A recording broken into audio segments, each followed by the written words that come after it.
Nu, čau, čau, mani mīļie. Un tā ir ienākusies pasaciņas par iejaukšanos otrā daļa. Nu, un ko mums šī pasaciņa stāsta? Pasaciņa sākas ar jautājumu, ko atkal izsaka kāds no tiem, kas ir klausījies iepriekšējās pasaciņas. Un šis komentārs, jautājums, pārdomas ir sekojošas. Nevēlos izskatīties pēc raudoša mazuļa vai attaisnoties, bet dzīve ir tik grūta un valdonīga, ka dažkārt izvēle ir starp nebeidzamām apgrūtinošām sāpēm vai garīgo saules brīļu uzvilkšana, lai tās būtu panesamas. Nepārprotami, es varu meditēt un attīrīt galvu no šīm domām un jebkurām emocijām, ko tās rada. Es varu iezemēt sevi dabā un vingrot, lai ķermenis un asins kustētos. Es varu izpildīt visas sadhanas un kalpot citiem un valkāt dzintaru un izmantot ēteriskās eļļas un dot visiem citiem visas šīs labās, veselīgās lietas. Daudzējādi tas ir saistīts ar to, ka neskatoties uz visām zināšanām, par ko ir stāstīts pasaciņās, ir grūti saredzēt beigas visam ārprātam. Es zinu, ka dzeršana un smēķēšana neko nepātrinās, bet varbūt augstākajiem saprātiem, kas mums palīdz, ir jādara kaut kas vairāk un labāk. Es domāju, mēs visi esam atbildīgi par savu rīcību un dzīvi kopumā, bet man rodas jautājumi, kāpēc? Kāpēc? Un es nerunāju par personīgajiem izaugsmes šķēršļiem, bet vairāk par tā makroekonomiku. Kāpēc mēs joprojām guļam kapitālismā? Kāpēc mēs joprojām esam tik materialistiski? Un kāpēc mēs nevaram nospiest tehnoloģiju restartu? Un tomēr ir gandrīz neiespējami mēģināt runāt ar kādu reālajā pasaulē par kaut ko no šā, jo viņš vai nu iesprom no tevis, vai nu sauks tevi par sazvērestības teorētiķi, vai arī mēģinās tevi izolēt. Un tātad jūs paliekat ar šo garīgo šķelšanos zināšanu dēļ, kas dažreiz šķiet, ka tādam tā nevajadzētu būt. Es domāju, ka neatkarīgi no tā, kurš ir šis cilvēks vai cilvēki, kas varētu turēt vietējo apziņas tīklu, viņiem ir apzināti jāapzinās, ka viņi ir šī persona. Un ja viņiem to saka, viņi ir jāatbalsta gan garīgi, gan materiāli, lai viņi darītu to, kas viņiem ir jādara, nevis kaut ko citu. Un pretējā gadījumā augstākie spēki gaida, ka viens pēc otra notiks vesels bars brīnumu. Varbūtības nekad nesummēsies šādā veidā. Tātad, jebkurām runām par to, ka kaut kas tiek darīts, vienmēr būs jānāk no augšas. Iedomājieties tikai. Ja augstākie saprāti pat nespēj tik galā ar tumsu un entropiju savā līmenī, nu kā tad mēs, kā zemes cilvēki, varam kaut ko darīt, lai palīdzētu sev? Mēs te esam burtiski akli. Vai nu augstākie saprāti pilnībā pārņem, vai arī mēs gaidām, kad kāds cits Jēzus nāks lejā un dos un paņems vēl 1600 gadu. Tādā gadījumā mēs tikpat labi varētu izklaidēties, kamēr mēs esam šeit. Šajā cilvēka ķermenī ir tikai aptuveni 85 gadi, un kas zina, vai mēs atkal iegūsim iespēju vai nē. Mums ir jāņem visas zināšanas, ko mēs varam iegūt, jāpiedzīvo jebkura pieredze, kas mums var būt, un smaidīt un smieties un raudāt, nedomājot, ka tas kaut ko nozīmē. Un dienā, kad mēs aiziesim, atstāsim ķermeni un nepieķerties nevienam no sapņiem, par kuriem mēs tikko redzējām.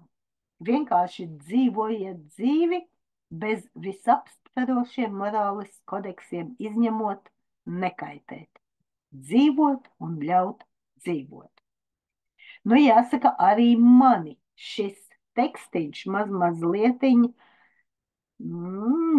lika pārdomāt dzīvi, cik daudzi vēl no mums atrodas šādā līmenī, ka it kā kaut ko var darīt, un vienalga paši neko nedara, bet gaida, ka kāds iejauksies no augšas un izdarīs viņa vietā kaut ko. Nu, un te ir arī autora atbilde, un arī diezgan skarba. Viss, kas notiek vietējā visumā un zemes smalkajā plānā, visas šīs opus virsmas, par kurām stāsta pasaciņas, mums neeksistē. Mēs neredzam, nejūtam un neizsekojam nekādu pozitīvu iejaukšanos notikumos un ikdienas dzīvē, mūsu un citu cilvēku dzīvē. Daudzi vēlas pārmaiņas un uzstāj, lai augstākie spēki steidzami pārņemtu visu uz zemes. Ja mūs neapmierina līdzredītāju un GC darba rezultāti, tad kas viņiem ir jādara vairāk, lai mēs justos labāk? Jāceļ kosmiskā diena, kas ir pienākusi, un jāatgriež kosmisko nakti, kurā mēs esam pavadījuši pēdējos 13,000 gadu. Jāpārklāj saules portāls ar Daisona sfēru, lai caur to virzītās augstfrekvences enerģijas neizspiestu no mums visu mūsu garīgos un emocionālos netīrumus, kas mūs smacē un nogalina. Nu, un te ir paskaidrojums, kas ir Daisona sfēra. Jāceļ gudru un apgaismotu īpašo, jāiet ceļ gudru un apgaismotu lielo izpildirektoru, nevis tos, kas tagad vada AS, jeb korporācijas Zeme, un no augšas jānomierina un jāsaskaņo visus 8 miljardus ego un personīgās intereses.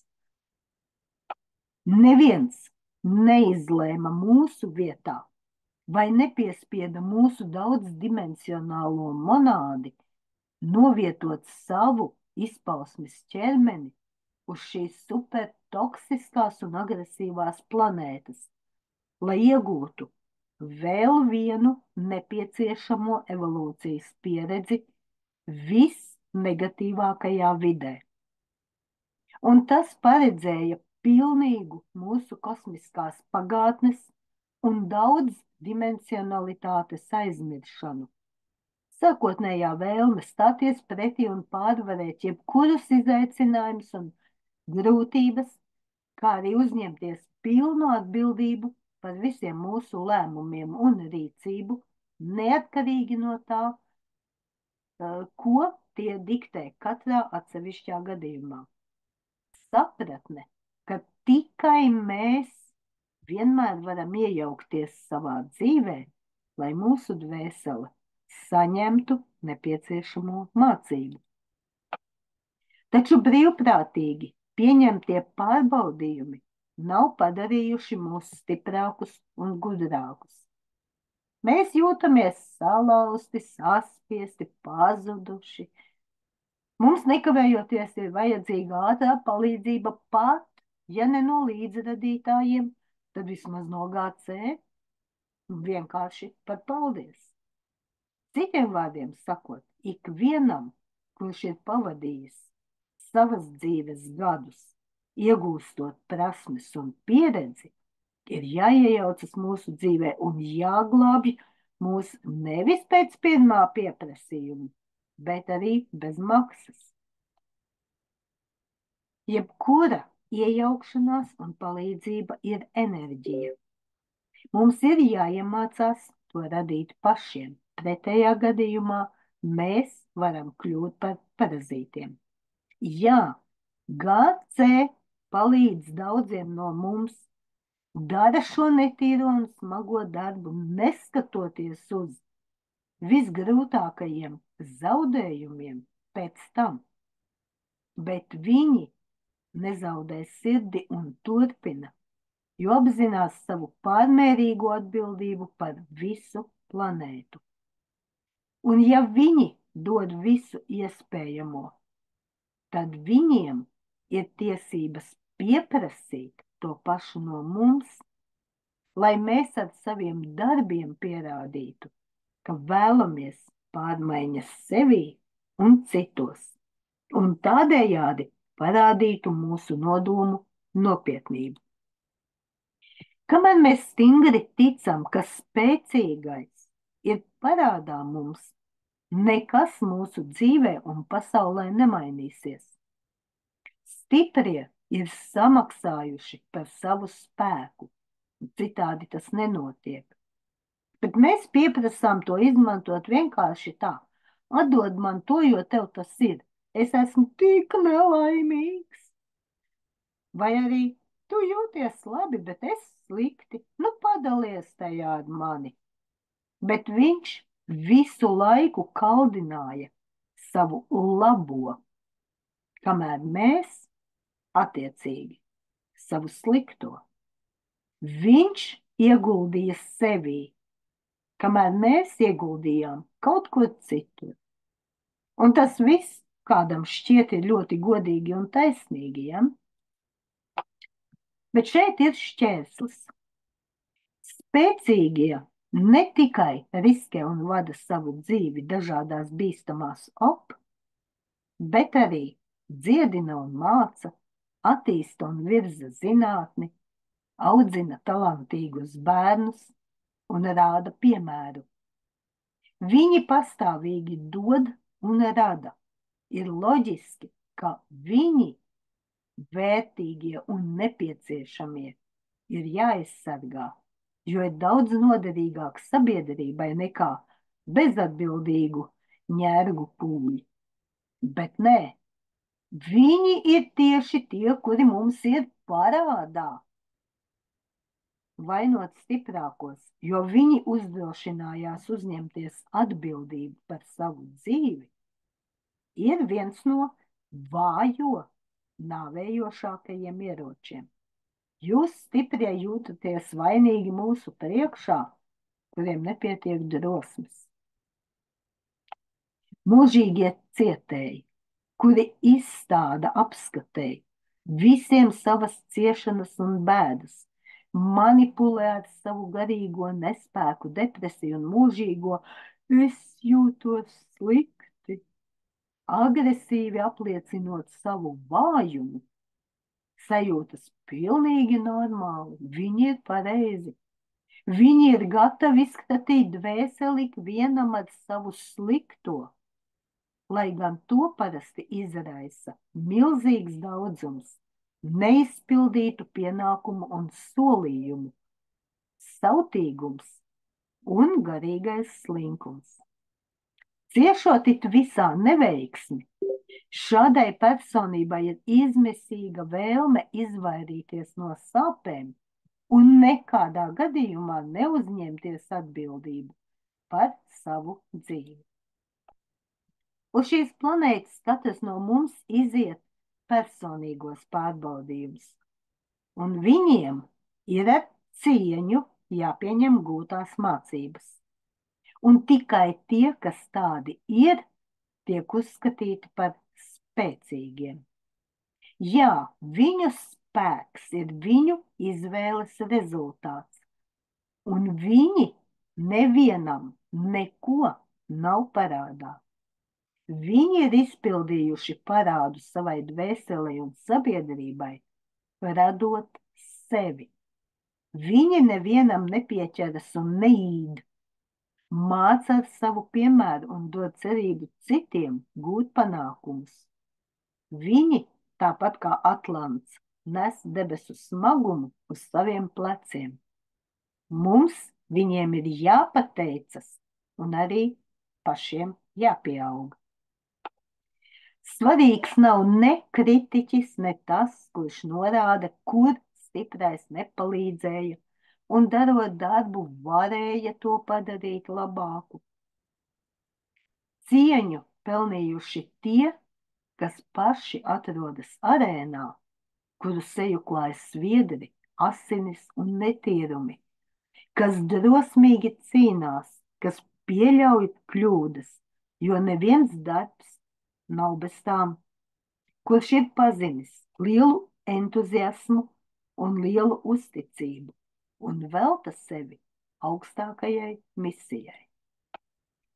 Kurš pie labākā iznākuma sasniedz augstāko triumfu, bet sliktākajā gadījumā, ja neizdodas, tad tā ir neveiksme lielās uzdrīkstēšanās gadījumā. Un tāpēc viņš nekad nebūs starp tām augstajām un vājajām un tukšajām dvēselēm, kuras nav pazīstamas ne ar uzvarām, ne sakāvēm. Un parasti kritiķi, kas mūžīgi cieš enerģētiski, izskatās slikti. Viņu dvēseles nespīd, jo tās ir pārklātas ar bieziem negatīvisma slāņiem. Attiecīgi, tikai minimāls enerģijas daudzums iekļūst viņos no Zemes un kosmosa, vai arī vispār neiekļūst tajos. Viņiem tas ir jāsaņem no ārpuses, jāizsūc to kā vampīriem no citiem cilvēkiem, pastāvīgi lūdzot iejaukties un palīdzēt. Un palīdzības problēma arī nav tik vienkārša. Šis talants, ja tāds pastāv, tiek saņemts no augšas kā dāvana, lai gan tika iegūts ar saviem centieniem un milzīgu iekšējo darbu. Un ja cilvēks neizmanto šo prasmi, tad viņš to zaudē. Visums labi zina, ko ik viens vēlas iegūt un dot par ieguldītajām pūlēm un darbu. Un tas pats ir ar zināšanām. Ja mēs ar tām nedalīsimies, jaunas zināšanas netiks asimilētas. Un šim nolūkam tām ir nepieciešama pastāvīga kustība un apmaiņa. Un ja cilvēks kalpo tiem, kam tas ir nepieciešams, un tiem, kas ir mazāk privileģēti, kas kalpo avotam, lidojumā iegūstot visu nepieciešamo. Un šis ceļš ir atvērts visiem, nevis tikai dažiem. Un te ir tāds interesants pieredze, ja? Bet parasti mēs nenovērtējam to, ko saņemam bez maksas. Šeit būs arī atbilde uz jautājumu, kāpēc tu taisi seminārus, savus maratonus pa maksu un nevis dod šajā laikā visiem visu to, ko viņi grib. Mīļie mani, es jums jau 5. gadu, tātad sākot ar 20. gada janvāri, tad, kad sākās visas ķezas, tikko. 19. gada beigās es izveidoju savu Telegram kanālu, un kopš tā brīža, tātad viss 20., 21., 22., 23., jau ir gandrīz 24. līdz galam, 5 gadus visas šīs pasaciņas jums stāstu bez maksas. Tas ir pirmkārt, jūs saņemat to visu bez maksas. Un ko nozīmē nenovērtējam? Ja jūs katras pasaciņas beigās apmēram 10% ieliekat tur īkšķīti, vai jums šī pasaciņa patika vai nepatika, bet tāpat laikā šis īkšķītis nozīmē arī to, ka šī te YouTube sistēma šo pasaciņu paceļ uz augšu, lai viņu varētu redzēt pēc iespējas vairāk cilvēku. Un komentāros pie šīm pasaciņām, ja ir ļoti patīkami lasīt, paldies, paldies, paldies, bet ir arī cita veida komentāri. Un viens no interesantākajiem pēdiņās, ko es esmu saņēmusi, kad būs nākamā pasaka. Tā kā sen jau nav bijušas neviena. Nu, tā tad jūs novērtējat to, ko jūs saņemat bez maksas, jā? Nu, tā, draugi mīļie, tā ir atbilde par to, ko jūs nenovērtējat, ko saņemat bez maksas. Un pieticīgais armēņu, un šeit ir tālāk jau tekstiņš. Pieticīgais armēņu uzņēmējs Artaks Akopjans, tāpat kā daudzi citi, šo, nu tātad nenovērtē to, ko saņem bez maksas, uzzināja caur rūgtu pieredzi. Ar visām iespējamajām grūtībām neliela maizes ceptuve un pāris tirdzniecības vietas radīja viņa ģimenei mērenus, bet stabilus ienākumus. Un kādu dienu viņš nolēma dalīties tajā ar citiem un sāka katru dienu līdz 12. bez maksas izdalīt daļu maizes. Un tālāk jau stāstīns ar viņa vārdiem. Sākumā viss noritēja labi. Cilvēki nāca, paņēma izcepto maizīti un pateicās mums, bet drīz viņi nolēma, ka mūsu pienākums ir dot šo dzīves atbalstu bez maksas. Un katru dienu viņi kliedza uz pārdevējiem. Hei, nu tur angļu valodā tur bija spēcīgāks vārds, ja? Hei, nelietīgā vecene, kāpēc tu man nenorezervēji maizi? Jā, es atnācu par vēlu. Nu, un tad tev taču vajadzēja to atlikt malā. Vai arī viņi no durvju ailes sāka kliegt, nāc šurp un atnes man pienākošos bezmaksas maizi.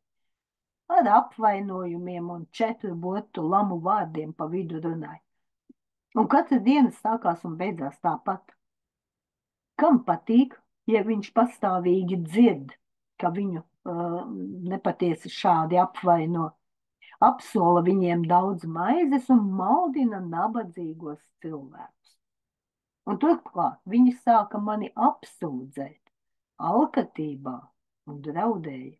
Un, lai nepakļautu riskam sievu un bērnus, man pēc 2 mēnešiem nācās pārtraukt šo labdarības akciju. Bet ir jau vēl bet.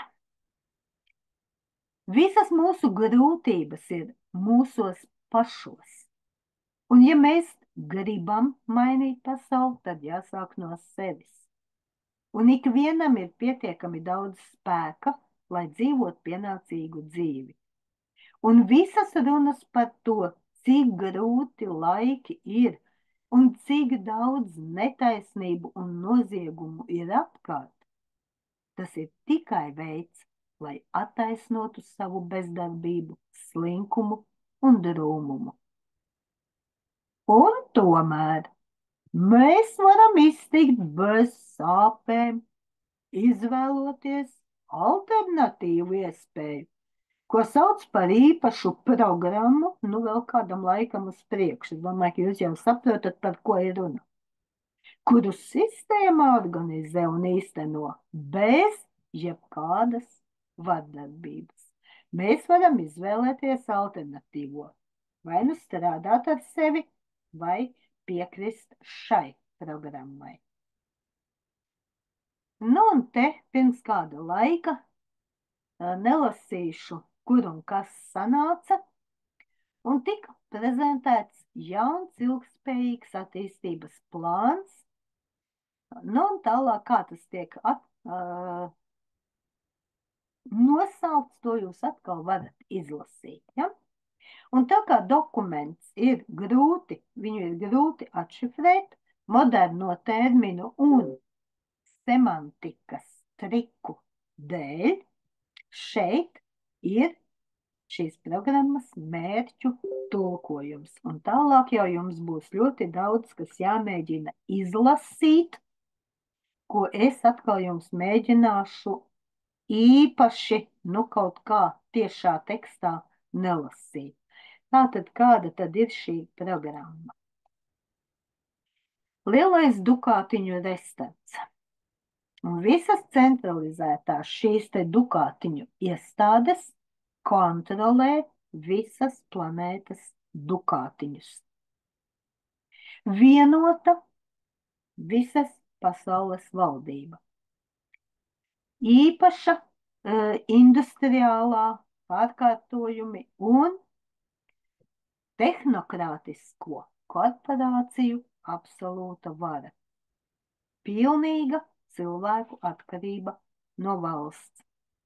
Sociālo aizņemšanās dukātiņu sistēma. Tātad oglekļa izsekošana, universālais pamat ienākums ļoti paklausīgajiem